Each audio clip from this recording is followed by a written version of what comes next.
Hi guys, tomato rice சிம்பிளாக எப்படி செய்யலான்னு பார்க்கலாம். அதுக்கு ஒரு வெங்காயம், தக்காளி, பட்டை, கிராம்பு, சோம்பு, பச்சை மிளகா, கருவேப்பிலை, கொரியாண்டர், அப்புறம் கொஞ்சம் மசாலாஸ் இருந்தால் ஈஸியாக செஞ்சிடலாம். ஃபஸ்ட்டு ஒரு பாத்திரத்தில் எண்ணெய் கடலெண்ணெய் ஊற்றிக்கலாம்.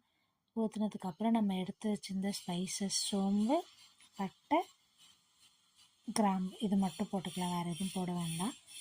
நெக்ஸ்ட்டு இது கொஞ்சமே பொரிஞ்சோன்னே வெங்காயம் போட்டுக்கலாம். பெரிய வெங்காயம், கருவேப்பிலை, பச்சை மிளகாய் 3 ஒரே டைமில் போட்டு கொஞ்சம் வதக்கிக்கலாம். வதக்கும் போதே கல்லுப்பு சேர்த்து வதக்குனா கொஞ்சம் ஈஸியாக வதங்கும், டேஸ்ட்டும் நல்லாயிருக்கும்.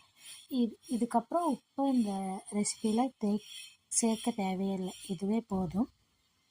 நெக்ஸ்ட்டு வெங்காயம் நல்லா வதங்கினதுக்கு அப்புறமா 1 ஸ்பூன் இஞ்சி பூண்டு பேஸ்ட் சேர்த்துக்கலாம். இது ஆப்ஷனல் தான், சேர்க்காம கூட செய்யலாம், டேஸ்ட் நல்லாயிருக்கும். இல்லைனா வெறும் பூண்டு மட்டும் சும்மா தட்டிட்டு சேர்த்துக்கலாம். தென் இது நல்லா வதங்கினதுக்கு அப்புறமா ஒரு 2 தக்காளி எடுத்து வச்சுருக்கேன், அது சேர்த்து நல்லா மிக்ஸ் பண்ணலாம். உப்பு ஆல்ரெடி போட்டிருக்கனால அது கொஞ்சம் ஆயில் மட்டும் ஊற்றி நல்லா மிக்ஸ் பண்ணிகிட்டே இருக்கலாம். இதுவுமே நல்லா பேஸ்ட் மாதிரி வந்ததுக்கப்புறம் மஞ்சள்தூள் கொஞ்சம், கரம் மசாலா கொஞ்சம், அப்புறம் பிரியாணி மசாலா கொஞ்சம், இது 3 மசாலா மட்டும் போட்டாலே போதும். உங்கள்கிட்ட லெமன் இருந்துச்சுன்னா லாஸ்ட்டாக ஆட் பண்ணிக்கலாம்.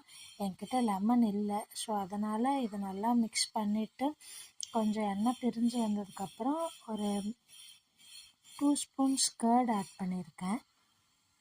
மசாலா பத்தலை, ஸோ அது கொஞ்சம் ஆட் பண்ணிகிட்ருக்கேன்.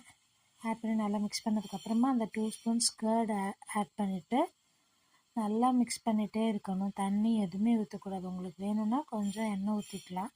கர்ட் ஊற்றினதுக்கப்புறம் இப்படி வந்ததுக்கப்புறமா கொஞ்சம் கொரியாண்டர் போட்டுட்டு அடுப்பை சிம்மில் வச்சுட்டு ஆல்ரெடி நம்ம பாயில் பண்ணி ஆற வச்ச ரைஸ் போட்டு நல்லா மிக்ஸ் பண்ணிகிட்டே இருந்தால் நமக்கு டொமேட்டோ ரைஸ் ரெடி ஆயிரும்.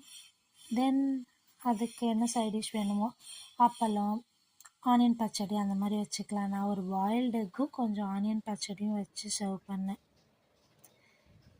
ஈஸியான ரெசிபி தான், ட்ரை பண்ணி பார்த்துட்டு எப்படி இருக்குன்னு சொல்லுங்கள். பாய்.